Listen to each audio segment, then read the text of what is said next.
So I'm gonna play you guys a video. I need you guys to watch it attentively and let's have a conversation about this because I believe that there are certain behaviors that actually create more problem for immigrants, doesn't matter what country you're from, when we participate in these kind of behaviors. We are all being taken advantage of, and it's happening right in front of our eyes. Canada. So today I'm going to the food bank, the University of Gulf Food Bank. I've not been to the food bank this semester, and it is my last semester at the University of Gulf. So I want to go before I can go again.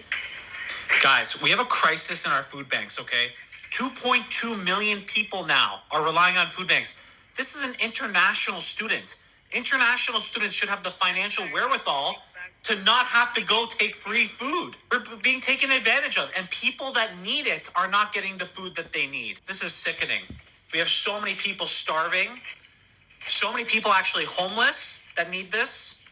This is what is happening. From a high trust society, we have become a low trust society because of this. I got yogurts, cornflakes, Greek yogurts, frozen berries, garlic. I got juice, fresh milk. So this is everything I got. And don't get me wrong, there may be students that actually genuinely need this, but the problem is when you have people like this promoting that you can just go do this and get free food, this is where we get taken advantage of, and the people that genuinely need it are not being able to get it. And we're seeing this. Food banks are calling out this huge crisis.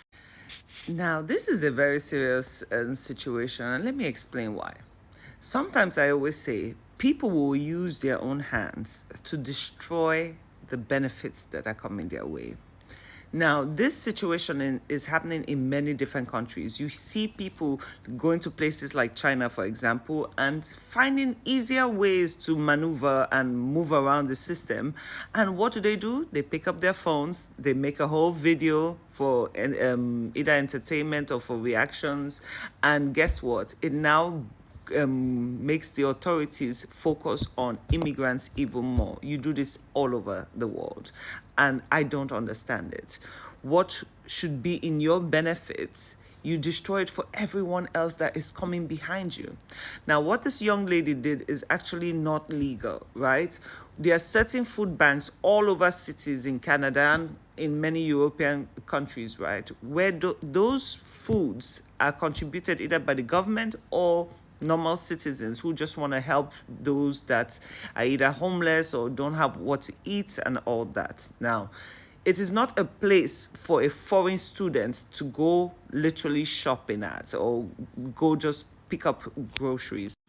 And this creates an even bigger problem for Nigerians because naturally, when you go get your student visa and everything, you have to guarantee that you're able to sustain yourself in the time you're being there. And half of them also get work permits. So naturally, if you have a work permit and you're supposed to have money, you should not be taking food from others who truly need it. Now, this is a clear example of greed.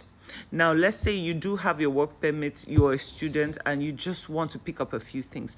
What is so difficult for you to just pick what is appropriate for you?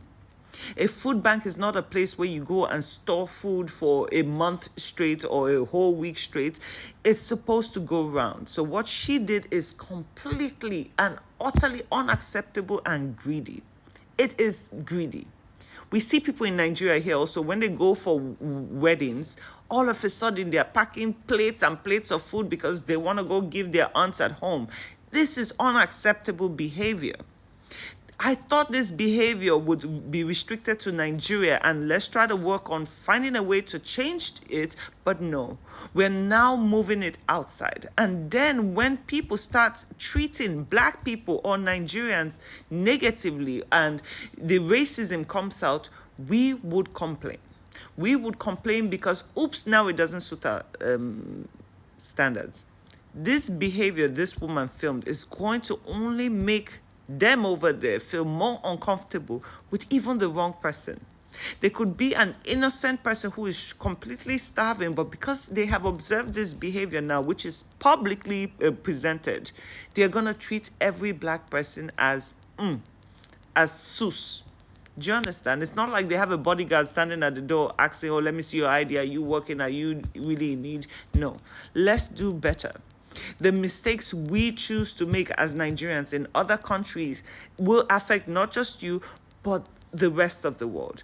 Let's not forget a few years back when the guy came out and exposed a lot of things about immigration in London. Look at the ripple effects of that. Because of that, there's been other laws put in place which is not even conducive for the average person that travels. But let's mess it up. And my friend even spoke about an issue. There are a lot of Nigerians that go to places like Canada. They go get a car insurance and all that. They purchase a car. And what do?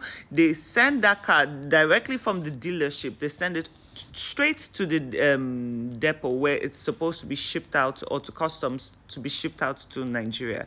And then they now go and claim that that car was stolen, So they now get payments back from the insurance company for the car. So in a way, they don't lose because they end up selling those cars over here in Nigeria. So they've won 2 times. But guess what? This is creating more awareness for them. And now when a serious person who actually wants to get an insurance comes over there, they now get denied because of mistakes you made, because of greed. I don't understand this system where we always think about just me, me, me, me, me. How can I make myself better? Only me. You have to see. We can't function a lot. And in order to get a system that works, we all need to collectively show our support, show our encouragement when we can, and help where we can. Not creating a bad taste in people's mouths. Now, when you go to any country now and you're innocent, you're going to be looked at as shady. And a lot of people might think, oh, it's because of the color of my skin. No, it's because of the behaviors that a lot of us display outside. Remember, the second you step out of Nigeria, the other countries you find yourself in are not lawless. They actually focus on trying to keep the system working correctly. So you come in and spoiling the name, they're not going to look at you like, oh, this is Obina from Asaba or wherever. They will look at you as, oops, you're Nigerian. So all of a sudden, all Nigerians automatically get a bad reputation because of your greed. Greed. God damn. You think some things should not be taught, like some things should be common sense. You go somewhere where something is free, take a portion for you. Don't take for 10 people and then expect people to treat you with dignity and respect. It doesn't work like that. Anyway, be safe. And especially those of you who go to China, please behave yourself, because some of us in the future might want to do something there and we do not want to be stereotyped based on your behavior. Thank you and bye.